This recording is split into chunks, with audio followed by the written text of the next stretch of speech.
चलिए स्वागत है फिर से हमारे चैनल पे। और ये जो हम लोग केमिस्ट्री का एक्टिविटीज सीरीज चला रहे थे उस सीरीज के दूसरे पार्ट में आपका स्वागत है फिर से। ठीक है, ये केमिस्ट्री का जो पहले चैप्टर है chemical equation and chemical reaction and equation, इसमें लगभग 11 एक्टिविटीज दी गई है। तो प्रीवियस वीडियो में हम लोग एक्टिविटी 1.1, 1.2, 1.3 एंड 1.4 इसका डिस्कशन किया था। और आज हम लोग फिर से देखेंगे 3-4 एक्टिविटीज़ के बारे में। तो ये है पहला 1.5 एक्टिविटी नंबर 1.5, जिसमें ये बताया गया कि हम लोग ऐसा करते हैं कि एक लेते हैं टेस्ट ट्यूब। इस टेस्ट ट्यूब में क्या किए कि फेरस सल्फेट लिए थोड़ा सा।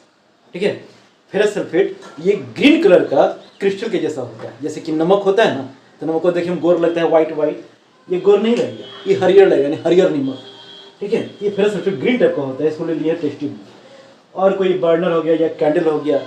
ठीक है, कैंडल में ज़्यादा फ्लेम नहीं होता, तो हम लोग जो स्प्रिट लैंप होता है उसका इस्तेमाल कर सकते हैं, गैस बर्नर का इस्तेमाल कर सकते हैं कि उसमें फ्लेम ज़्यादा तेज होता है।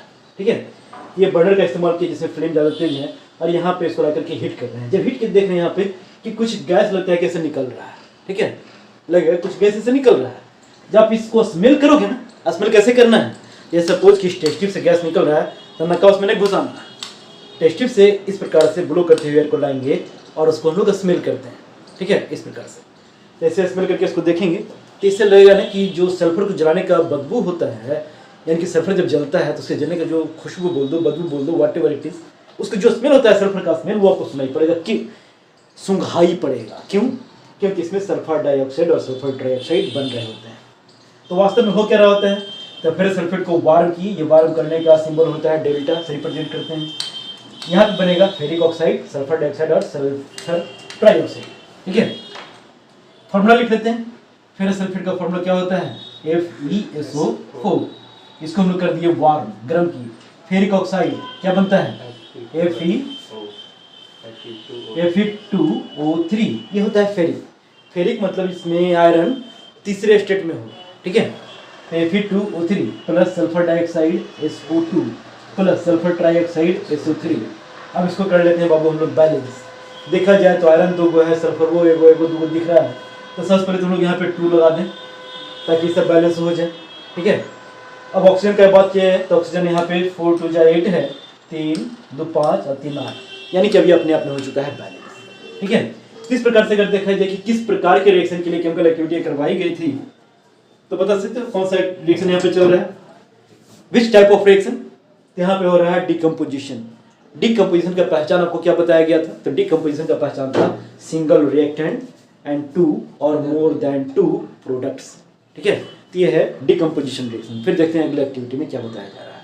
ठीक है, तो activity number 1.5 it represents the decomposition reaction. और उसमें ये पूछा जाता है कि भाई ये स्मेल सल्फर जैसा क्यों करता है, क्योंकि सल्फर डाइऑक्साइड सल्फर ट्राइऑक्साइड यहाँ पे फॉर्म हो रहा है। चलिए the next activity, activity number 1.6। Activity 1.6 में क्या बोला गया है, ये सारा एक्टिविटी NCERT से है, तो आप NCERT बुक खोलोगे, उसमें एक्टिविटी नंबर 1.6 देखोगे। वो समझने के लिए कि भाई क्या किया जा रहा है, इससे क्वेश्चंस रहते हैं बोर्ड एग्जाम में, एक्टिविटी बेस्ड क्वेश्चंस रहते हैं। ठीक है, तो इसमें क्या है ना कि यहाँ पे फिर से वही बर्नर लिया गया, एक टेस्ट ट्यूब में हम लोग कैल्शियम कार्बोनेट के लिए हैं, इसको वार्म किए हैं। वार्म करेंगे तो यहाँ से भी कुछ गैस इस प्रकार से निकलता हुआ दिखेगा। ठीक है, ये जो गैस निकल रहा है ना, ये गैस रहेगा कार्बन डाइऑक्साइड। ठीक है, कार्बन डाइऑक्साइड गैस वहां से निकल रहा है। रिएक्शन क्या होता है, रिएक्शन होता है कुछ इस प्रकार से, कैल्शियम कार्बोनेट जो है इसका फॉर्मूला होता है CaCO3, यू नो इट। ये वार्म करने का सिंबल बन जाएगा कैल्शियम ऑक्साइड, और ये हो जाएगा CO2 रिलीज। ये अपने आप में बैलेंस्ड है, इसको कुछ हमको और करने की आवश्यकता नहीं। अब यहाँ पे एक सवाल पूछा जा सकता है कि जो गैस निकला है ये कार्बन डाइऑक्साइड ही है, कैसे कह सकते हो? कुछ पहचान होना चाहिए, स्मेल करना चाहिए, कुछ और होना चाहिए। जैसे सल्फर डाइऑक्साइड निकला था तो वहाँ पे सल्फर का स्मेल आ रहा था। एक रेक में बताया था आपको कि कहीं अगर हाइड्रोजन रिलीज हो रहा हो तो अगर उस गैस के पास जलता हुआ फ्लेम लेकर के जाएंगे तो पफ साउंड करके जल जाता है। इसके पास अगर कुछ जलता हुआ चीज लेके जाएंगे, चलता हुआ तिल लेकर के जाएंगे तो क्या होगा, CO2 उसको बुझा देगा। ठीक है, तो उस जलते हुए तिल्लू के हम लेकर के जाएंगे इसके पास तो उसको बुझा देगा। बुझा दिया मतलब इट रिलीजेज द CO2। ठीक है, ये activity 1.6 it again represents the decomposition reaction. 1.5 भी और 1.6 भी, और दोनों रिप्रेजेंट कर रहा है हीट डिकम्पोजिशन को, क्योंकि ये गर्मी देने की वजह से डिकम्पोज हो रहे हैं। ठीक है, फिर देखते हैं नेक्स्ट एक्टिविटी। चलिए एक्टिविटी 1.7 में क्या बोला गया, तो एक इस प्रकार से सिस्टम तैयार करते हैं, चाहे वो मग ले सकते हैं या कोई ऐसा शीशा का ग्लास हो सकता है या प्लास्टिक का ये बना हुआ कंटेनर हो सकता है, ठीक है। उसमें क्या किए, यहाँ पे होल किए और यहाँ पे 2 इलेक्ट्रोड सेट कर लिए। ये इलेक्ट्रोड हो गया एनोड, ये हो गया कैथोड, ठीक है। उसके पानी भर लेते हैं उसके बाद, और इसके ऊपर 2 टेस्ट ट्यूब उलट करके ऐसे रख दिए, ठीक है। टेस्ट ट्यूब उलट कर रखेंगे ना, तो इस टेस्ट ट्यूब के अंदर भी वाटर भरा हुआ रहेगा पूरा यहाँ तक ढाईचल है पानी, क्लियर। अब उसको क्या करेंगे, तो तार से कनेक्ट करेंगे और उसमें लाइन जाना शुरू हो गया। तब देखेंगे कि यहाँ पे क्या हो रहा है ना, तो यहाँ पे हो रहा है वाटर, वो अपने कंपोनेंट्स में ब्रेक हो रहा है, ठीक है। यानी कि जो वाटर है इसके ऊपर अगर हम लोग इलेक्ट्रिक करंट प्रोवाइड कर रहे हैं, तो ये हाइड्रोजन और ऑक्सीजन यानी कि अपने कंपोनेंट्स में हो गया ब्रेक, ठीक है। दोनों गैस, ठीक है, हाइड्रोजन गैस और ऑक्सीजन गैस में। अब कैसे पता चलेगा कि किस में हाइड्रोजन है किस में ऑक्सीजन है, कैन यू गेस। अब देखिए लिखते हैं reaction H2O in presence of electric current, hydrogen हो गया H2, ऑक्सीजन हो गया O2, कर लेते हैं बैलेंस, लगा देते हैं 2, ठीक है। इस प्रकार से देखा जाए तो अगर 2 मॉलिक्यूल वाटर का ब्रेकिंग डाउन होता है तो 1 मॉलिक्यूल बनता है ऑक्सीजन और 2 मॉलिक्यूल बनता है हाइड्रोजन। यानी कि हाइड्रोजन का जो अमाउंट है वो ऑक्सीजन की तुलना में दुगना है, डबल है। तो जो गैस डबल डिस्प्लेस्ड हुआ है, जिसमें देख रहे ज़्यादा एरिया खाली कर दिया है, तो क्या रहेगा, वो रहेगा हाइड्रोजन।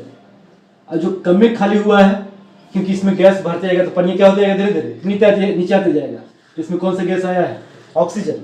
तो ऑक्सीजन किस पे आता है, एनोड पे, और हाइड्रोजन किस पे होता है, कैथोड पे, ठीक है। ये भी आपको पढ़ना था। ये भी क्या हो रहा है, तो यहाँ भी देख रहे हैं कि सिंगल रिएक्टेंट और 2 प्रोडक्ट्स, सिंगल रिएक्टेंट 2 प्रोडक्ट्स यानी कि डिकम्पोजिशन, और वो डिकम्पोजिशन इलेक्ट्रिसिटी के प्रेजेंस में, इसको हम लोग इलेक्ट्रिकल डिकम्पोजिशन बोलते हैं, और सिंपली हम लोग इसको इलेक्ट्रोलाइसिस बोलते हैं, ठीक है। Breaking down of water in presence of electric current. ये था एक्टिविटी 1.7।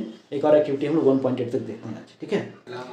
अब देखिए एक्टिविटी 1.8 में क्या बोला गया है, इसमें लोग सिल्वर क्लोराइड लेते हैं, उसका क्रिस्टल आता है, पाउडर आता है, तो सिल्वर क्लोराइड के क्रिस्टल या पाउडर को हम लोग लिए चाइना डिश में, ठीक है। एक चाइना डिश आता है, इसमें कटोरी लिए, प्लेट लिए, तो इसमें ले ली। अब इसको हम लोग रख देते हैं सनलाइट में। सामान्यतः सिल्वर क्लोराइड को जो होता है ना, वो डार्क बॉटल में रखा जाता है या फिर उसको कवर करके रखा जाता है, ठीक है।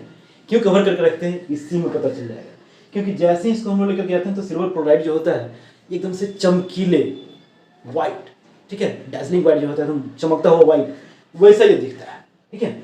इसको सनलाइट में कुछ देर छोड़ देंगे तो ये इसका चमक अपना खो देता है, ये हल्का सा ग्रे कलर में आता है, जो चांदी का अपना रंग होता है, ठीक है।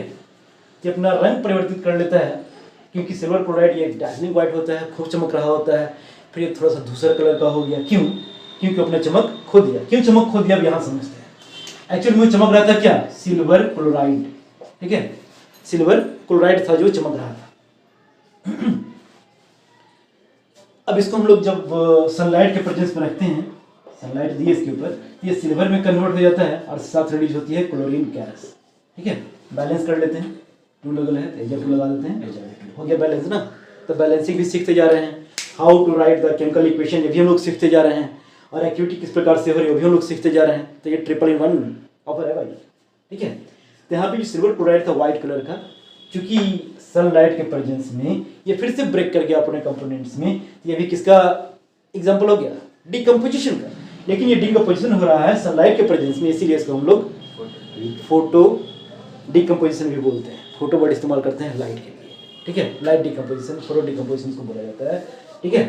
तो ये अपना ओरिजिनल चमकता हुआ रंग छोड़ करके सिल्वर अपने ओरिजिनल रंग में आ जाता है।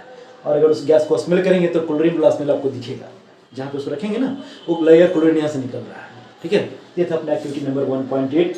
तो आज चारों एक्टिविटी में हम लोग डिकम्पोजिशन को ही समझे, हीट डिकम्पोजिशन को समझे, इलेक्ट्रिकल डिकम्पोजिशन को समझे और फोटो डिकम्पोजिशन को समझे। फिर मिलते हैं अगले वीडियो में, तब तक ख्याल रखिए अपना, अपने परिवार का, अपने राष्ट्र का। जय हिंद।